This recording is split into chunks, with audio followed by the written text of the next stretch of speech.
Jamnagar railway police સ્ટેશનનું વાર્ષિક inspection કરવામાં આવ્યું છે, જેમાં જામનગર રેલવે પોલીસ દ્વારા આખા વર્ષની જે કામગીરી કરવામાં આવી છે તેની સમીક્ષા કરવામાં આવી છે. પોલીસ સ્ટેશનનું રેકોર્ડ, પોલીસ સ્ટેશનની બિલ્ડિંગનું નિરીક્ષણ તથા જામનગર રેલવે સ્ટેશન અને આસપાસના એના આઉટપોસ્ટનું પણ નિરીક્ષણ કરવામાં આવ્યું છે અને તમામ કામગીરીની સમીક્ષા કરી જામનગર રેલવે પોલીસ દ્વારા જે યાત્રીઓ આવે છે અને સામાન્ય જે પ્રજાજનો છે તેમને ખૂબ સારી મદદ કરવામાં આવી છે અને કોઈપણ પ્રકારના ગુનાઓ તેનું તાત્કાલિક ડિટેક્શન થાય છે.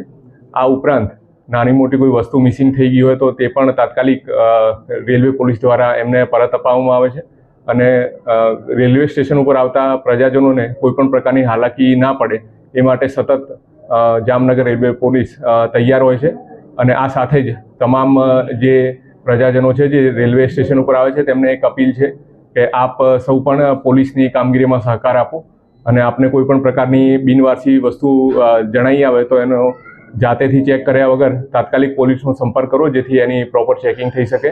આ સિવાય રેલવેમાં જે નાના મોટા ગુના બનતા હોય છે એમાં મોબાઈલની ચોરી, પર્સ ચોરી વગેરે થતી હોય છે, તો પોતાના જે કિંમતી સામાન છે, મોબાઈલ છે વગેરેનું ભીડભાડમાં કે ટ્રેનમાં ધ્યાન રાખવું, જેથી કોઈ પણ પ્રકારના જે અસામાજિક તત્વો છે એ ચોરી ના કરી જાય. અને અંતે બસ જામનગર પોલીસ દ્વારા ખૂબ સારી કામગીરી કરી છે તેને બિરદાવવામાં આવે છે. જય હિન્દ.